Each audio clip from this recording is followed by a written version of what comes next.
Hey everyone, welcome to this crazy virtual world. Today we're diving into Doug and his father's hospital closure saga. Doug's usual machine antics may leave you scratching your head, but he just logged into the system for the first time.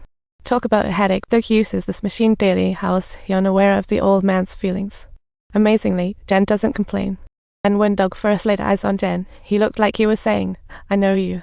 Talk about a strange read. He finally couldn't hold back his curiosity any longer, and Jen's feelings were like a beacon shining on him. She gracefully asked Doug to dance, resembling a movie scene. Doug wouldn't refuse such sweetness.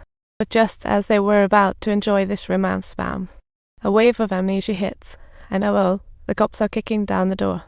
Doug becomes the prime suspect in a flash. What a lucky guy. But Jen swoops in to bail him out using her reputation.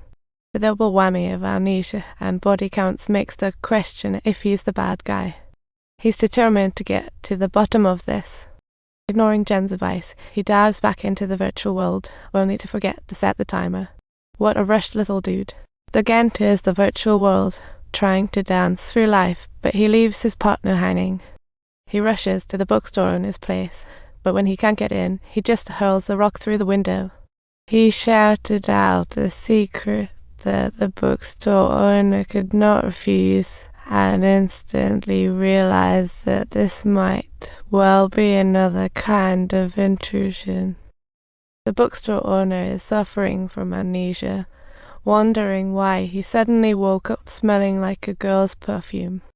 To top it off, there's a suit in his room that he could never afford. Doug takes the bookstore owner to the hotel, and it's like he's a celebrity, with all the girls throwing him flirty glances. With the help of these charming girls, Doug helps the bookstore owner slowly piece together his memories. As Doug keeps prompting him, the bookstore owner finally locks his gaze on the bartender. Oh boy, it's a bar showdown. The bartender sneaks out the back door not to run away, but for some serious negotiations. Doug realizes the owner before him isn't the generous old man, but a lost soul who turned the letter into a joke. Yet he can't resist the letter's instructions, driving to a place he never imagined he'd go. He drives down the highway as if he's on a quest for the perfect disappearance. By the time he notices the odd silence around him, it feels eerily unsettling. He spots a mysterious sight, flooding Doug with questions. Is this a dream or reality? The protective mechanism of this virtual world is his brainchild, but why is the old man spilling secrets to him? This is the fury of virtual characters, their struggle against fate. Could this be real blood? Doug is in sheer panic, not knowing what dying in the virtual world would mean. Just the thought gives him chills. He stumbles away in a frantic escape, realizing he's been gone for over 2 hours with no sign of reality. Just in time, Von Hare swoops in like a superhero and pulls him back to reality. After rescue, Doug appears terrified. It's a clash of reality and virtuality.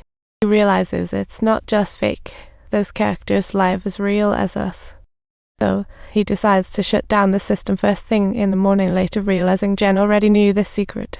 Doug finds Jen again, but here's shocking news from the detective. Police have been trying to contact the French for days. This blatant scam is practically a middle finger to the police, but they know this guy couldn't just vanish. Doug waves some cash magic to get the taxi driver's help, finally spotting Jen in a remote supermarket. But now she's calling herself Tanisha, looking innocently at Doug. Tanisha is just too silly.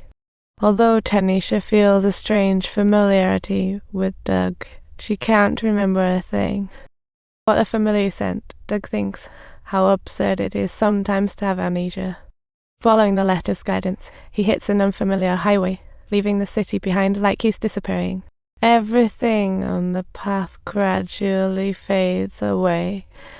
The sounds of the wind and birds soon become completely silent. It is only at that moment that he finally comes to a halt, feeling the profound sense of loss. Meanwhile, the detective finds Tanisha, thinking how someone can be so good at disguising.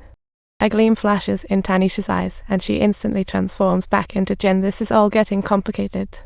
She's eager to talk face to face with Doug, knowing it's all just a virtual game. In the countless virtual worlds Doug's created in new virtual space, what on earth is going on? This clearly exceeded the developers' expectations, and it makes Jen realize she's a peace-loving soul. She doesn't want to take extreme measures. She just envisioned a quiet ending, but had to change everything at the last moment. Meanwhile, her husband is just furious, ultimately deciding to take matters into his own hands and end it all. Jen, as the creator, chooses to explain things to her creation. What a legend. Behind this care lies endless love. She and her husband created this complex virtual world together. This is just the beginning of their story. Stay tuned for more. Don't forget to like and subscribe, Tilda.